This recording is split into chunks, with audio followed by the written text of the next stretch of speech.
ई-के-वाय-सी पडताळणीनंतर पात्र लाडक्या बहिणीच्या खात्याला पैसे जमा व्हायला सुरुवात झाली आहे। येत्या 2 दिवसात सर्व पात्र बहिणीच्या खात्याला पैसे जमा होतील। लाडक्या बहिणींनो, लाडक्या बहिणीच्या खात्याला 21वा आणि 22वा हप्ता एकत्रित 3,000 रुपये जमा झाले असल्याच्या बातम्या किंवा त्यांचे वितरण सुरू झाले असल्याच्या बातम्या अनेक माध्यमातून पुढे येत आहेत, सोशल मीडियावरून पुढे येत आहेत। काहींना SMS आलेले आहेत, तर काही ठराविक जिल्ह्यांमध्ये या लाभाचं वितरण सुरू झालेलं आहे आणि सरकारने तसा GR काढलेला आहे, तसं परिपत्रक काढलेलं आहे। अशा बातम्या सोशल मीडियावर येत आहेत, मात्र त्या बातम्या चुकीच्या आहेत, बरोबर आहेत, त्याच्यावर किती विश्वास ठेवायचा हा ज्याचा त्याचा प्रश्न आहे। मात्र याबाबत लाडक्या बहिणीचा जो काही 21वा आणि 22वा हप्ता प्रलंबित आहे, तर त्याबाबतचे जे काही ताजे अपडेट्स आहेत किंवा ज्या काही सरकारी सूत्राकडून जी काही अधिकृत माहिती मिळालेली आहे, तर त्या माहितीच्या आधारे, कारण आपण एक गरिबीचे चटके सहन करत असताना सगळीकडे महागाईचा भडका उडलेला आहे आणि अशा स्थितीमध्ये त्या 1,500 रुपयामध्ये काहीच होत नाही, एका दिवसाचा खर्च सुद्धा भागत नाही।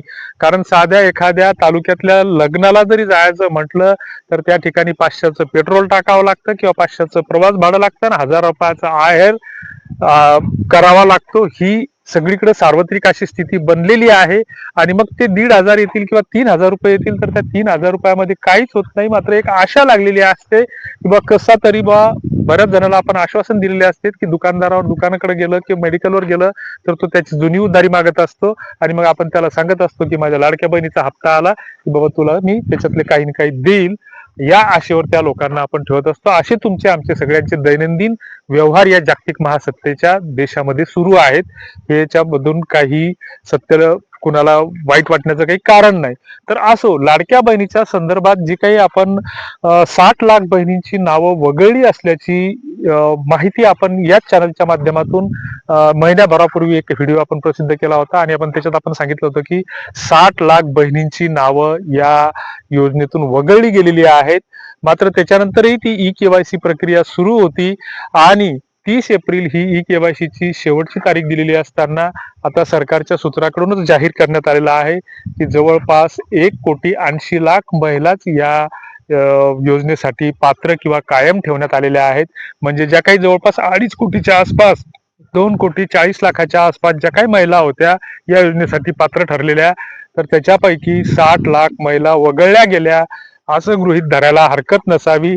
कारण सरकारकडून जी काही ई-के-वाय-सी ची प्रक्रिया राबवली गेली तर ती अतिशय चुकीची प्रक्रिया होती। याच्यातून कुठलीच पडताळणी झालेली नाही, फक्त आधार आणि मोबाईल नंबर एकमेकाला लिंक आहेत किंवा नाही याची पाहणी केली। ज्यांचे आधार मोबाईल लिंक नव्हते तर त्यांना आधार सेंटरवर जाऊन ते लिंक करावे लागले, त्याच्यासाठी 125 ते 150 रुपये द्यावे लागले, 2-2, 3-3 दिवस घालावे लागले, अशी प्रक्रिया आहे।